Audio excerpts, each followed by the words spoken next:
Hi guys, welcome to the Sex State of the Nation. I'm Dr. Tlaleng. And I'm Nomtika. And together we are the curators for the PodSexEd series. Yeah, remember to catch us on Facebook, on social media. Find us on social media. On Facebook, we are Sex State of the Nation. On Twitter, it is at PodSexEd, together with the hashtag at PodSexEd and SexDate. And my personal Twitter handle is at NomTK. And mine is at Dr. Tlaleng. Yeah. Okay, I thought I was done on the abortion. Yeah, no, I'm not. I realized it's actually, it's too much. At some point, I got emotional and was just like, you know what, I'm just going to allow you to speak and maybe shed a tear or two. But yeah, it's still very frustrating. And you know what it is for me is that this promise of democracy, right? Oh. Can we just talk about black women and our space in the struggle and how, as a nation, as black men, as people, we understand the concept of racial oppression, right? And then when it comes to issues of gender and how black women now intersect between race and gender and the issues of economy and poverty and landlessness and lack of reproductive access to healthcare, suddenly no one understands that concept. But it's like what you always say about reproductive justice as an issue of land, because that's for women, that's the core of the intersection. Do you understand? Because claiming back for women speaks a lot more than, not that it speaks more than, but it speaks to multiple layers and multiple issues and multiple dimensions of oppression when you look at it in the context of we're taking it back. You know, we're taking back as black people, but we also need to take back as women as well. And it becomes such a debate with the very same progressive people who understand the racial dynamics. So when we we taking back, you know, our sexuality, we're taking back our power, but who are we taking it back from?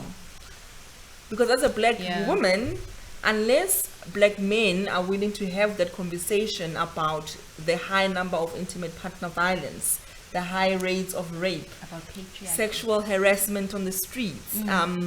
I mean, you remember a while back, you know, there was that miniskirt march because of what happened, you know, at North. And it's like, how can we then honestly say we are in this together? Because I just feel like as a black woman, you know, we always there to clean up everyone else's mess, but no one is ever there for us. You're supposed to be the ride or die. Otherwise, you can die after you've ridden and died for other people. That's how it is for black women. You're supposed to, but that speaks to what we said a bit earlier when I was talking about how your case that you use to justify your abortion has to be so severe. It's like you always have to be at the you have to be at the very bottom. Yes, you have to be at the very bottom, and that's how we will say, oh, okay, well, shame. Yeah, well, I guess you can, but it's gonna be hard. Even we know that it's gonna be hard. And then it puts this burden on women to then act sad and of course and depressed and almost this fakeness that we then demand of women, whereas a lot of them are quite relieved.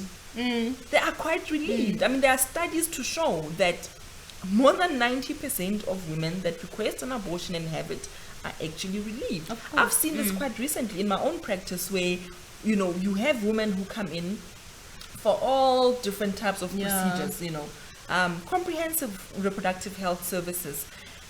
And when they come, you know, with their families or someone that's like chaperoning them, they almost, you can see the switch in their face, in their demeanor, how they now have to act this sadness. And it makes me so sad to think because you are so relieved, but yet you still have this extra burden to act like, you know, you need to feel like you are rather ashamed, or it's a bit sad for you, so that people can still love you, and so that people can say, you know what, it's fine, you will get through it. That's what we want. You know, you always have to be a victim particularly as a black woman. You always have to find yourself in that position where people need to tell you that you are strong and that you will be okay. And we're already in a system that is already violent. And now you need to again sort of add this layer of trying to show victimhood. And exactly.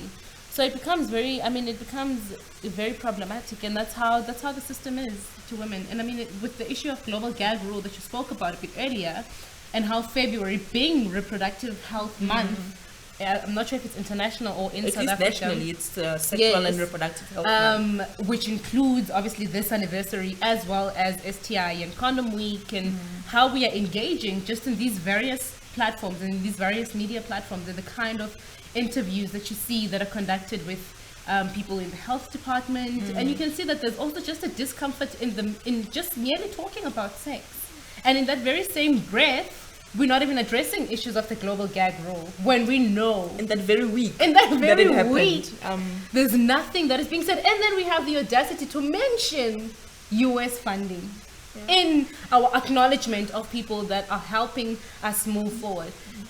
So what are we doing, Senzani? We don't understand what Senzani, we're Dr. doing. T. We don't know what we're doing. And I'll tell you why I say we don't know what we're doing, because we then shame young women as they go to the clinic to request services like contraception, like condoms. Never mind that they will probably never find a female condom. Of Okay? course. So we then give them the extra burden of getting a male condom. They must negotiate the use. They must know how to put it on properly every single time. And never mind the power dynamics of that relationship Exactly. before we even talk about condoms. Okay? So we shame those young Yes. women. Then they have sex because that's what teenagers do. That's what all of us did. They have sex.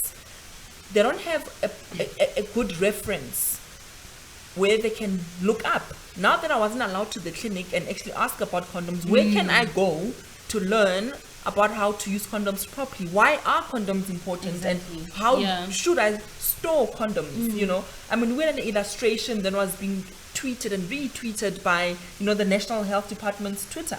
And the illustration about condom use was Oh my gosh, I a saw person that. who shoved A condom at the about back, 4 on the packs of condoms at the back back pocket. pocket. And we I know saw that. one of the first things we tell cannot. people is do not store your condoms in the back back pocket.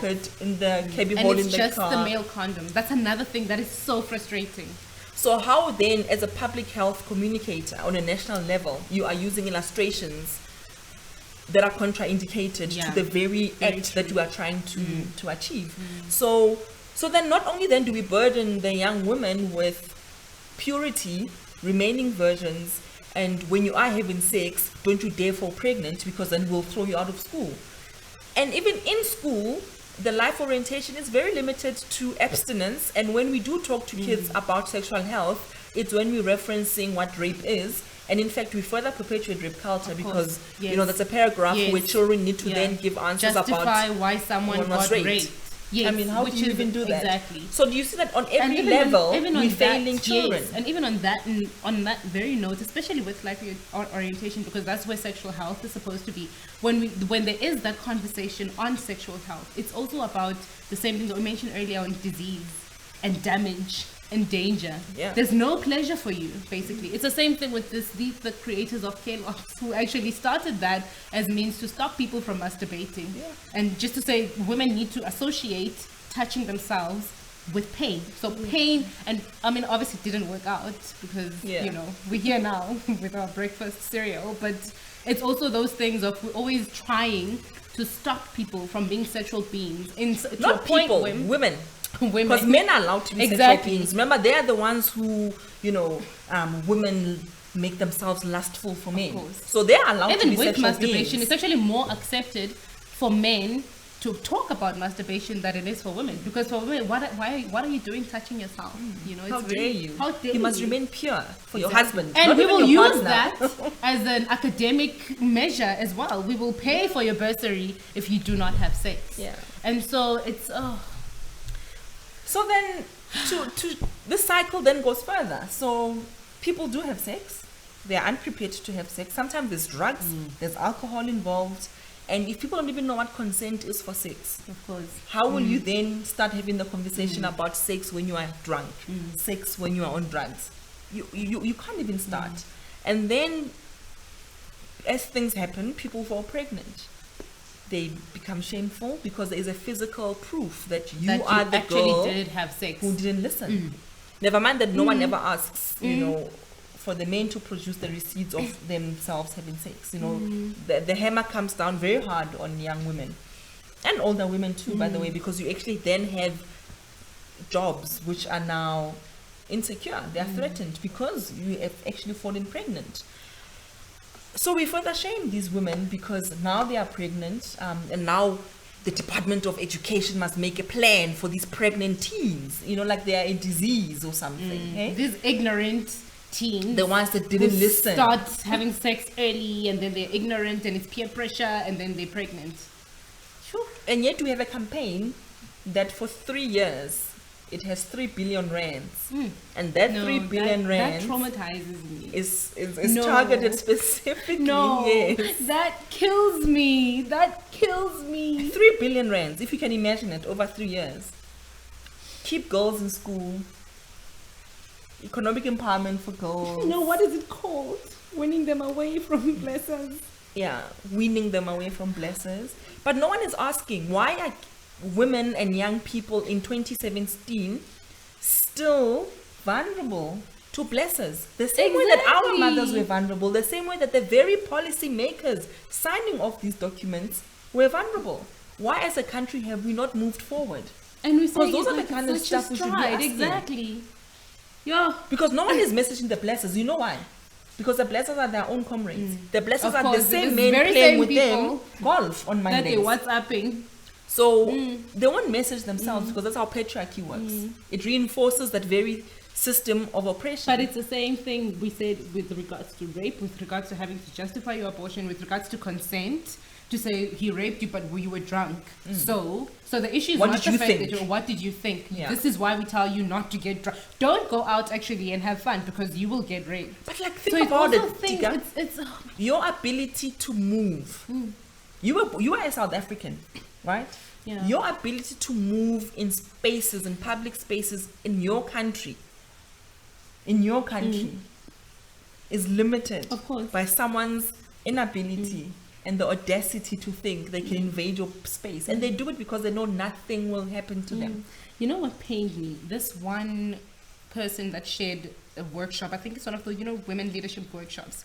And I think one of the questions that they were asked as part of an icebreaker to conversation was, they were given a map, so it's a South African map, and it was they were told to mark violent spaces, like areas, and there was just X's everywhere. And this is one person, and they said, for me, if you ask me to mark violent spaces for me where I don't feel safe in the country, this is it.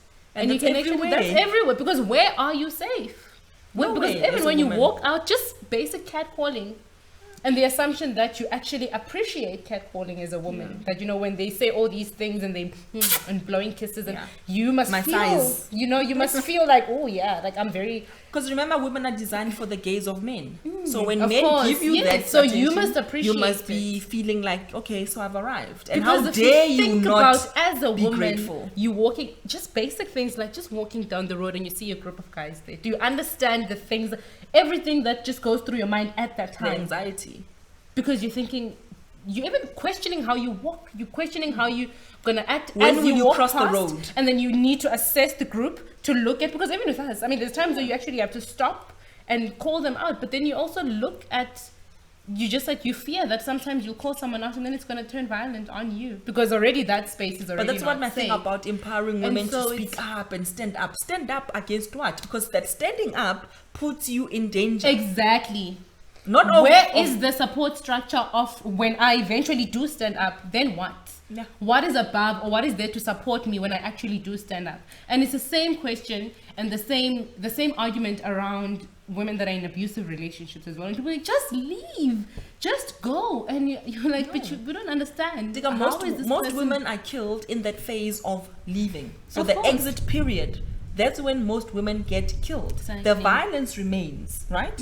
Whether it's physical, emotional, or sexual, it's there throughout. But the actual murder, the homicide, the femicide happens in that phase of I'm leaving. And if you look at a country like ours, can you think of one NGO from the top of your head, or even a government facility where a woman can be referred just from the top of your head, right? And this is the stuff that we should all be knowing. Where do you go for help? You don't even know where you'll go for, because you'll be scared of the police. That's number one. So you're not going to go to the police station. And then you get shamed. But why did you not report this? This happened last week. Yeah. How can we trust you? Why did you not come immediately? And we need to realize that, there is really no justice for women.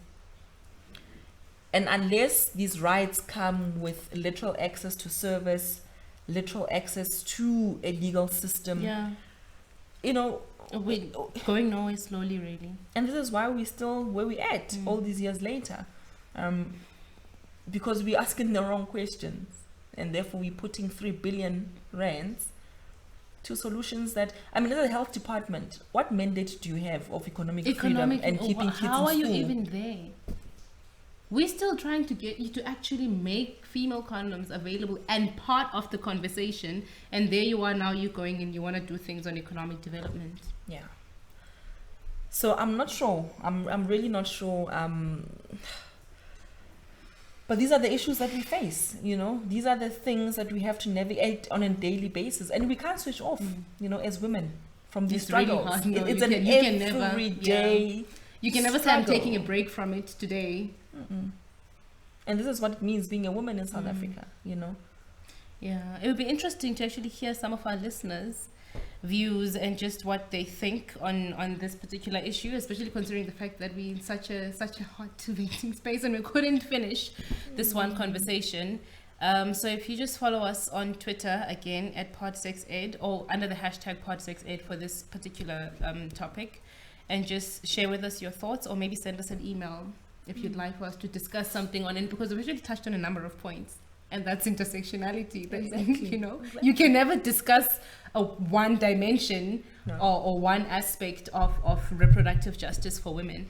Yeah, and I think the battle for black women in South Africa is beginning. We are not, you know, I know democracies here, and we have that pseudo victory in inverted commas around race and you know, racial oppression. But I think the gender oppression, the gender issues, the stuff that's burning there, it's all bubbling under. And, you know, we need a strong women-led, you know, movement that will take us forward in terms of demanding that our issues are brought up on a national agenda. True. You know, Yeah. most of the people in this country are black women, and yet not even one political party has a strategy or has any women-specific solutions in any of their manifestos, which is weird. So It's what are we sad. saying? It's You know, really national sad, elections are coming up. How are we holding our ward councillors And even outside accountable? of the heteronormative spaces, because sometimes that's what happened. When you talk about the girl child, you talk about the cisgendered heterosexual girl child. Where you don't The girl consider child the who queer, likes the boy. Exactly. Yes, of course, because that's what works, right? That's Trans the only women reference and that queer people women, that's a different conversation. And firstly, before we even get to that conversation, we need to discuss whether or not that's even normal. You know, because if a penis is not involved, It can't be sex, it can't right? be sex. It can't be and that's another problem of us limiting sexuality and orientations to just sex. And so yeah. And therefore, you know, our references of sexual and reproductive health cannot just be around the fact that, you know, girls are menstruating early and somehow that needs to be controlled. And we need to control that life. Oh my God, darling. It can't be that we're only speaking and so proud of these 4 noiseless male condoms, you know, I mean. And we're being told not to be emotional when addressing issues of menstruation and the lack of access to sanitary pads for women. Don't be emotional. Have a cool head. Oh my God, have a cool head. And that's the problem, right? No one is even talking about, like you are saying, transgender health and how people must transition safely. No one is talking about the issues of women having sex with women and how do we help them assess their risk of STIs and HIV. No one is talking about, you know, the contraceptives and the side effects and what it does on your libido, and actually taking those seriously in terms of, okay, so these are the solutions. This is how you can, you know, circumvent this. So there is just so much more beyond disease and ill health that's around sexuality. We move past that. Sigh. Yeah, a big one. But I think I'm feeling a bit positive, you know, but we need to speak more, you know, amongst each other so that we can find each other and where we're at, so that maybe eventually we can get solutions that are tailored and relevant for each and every one of us, because even as you and me sit as black women, our needs are not the same. We're not the same, exactly. That's true. And that's the dream. That is the dream. Yeah. Thank you so much for joining us for this episode of Thank you. PodSexEd. So We'll be joining you again shortly, and I'm Dr. Tlaleng. And I'm Nomtika. Thank you for listening. Bye. Bye.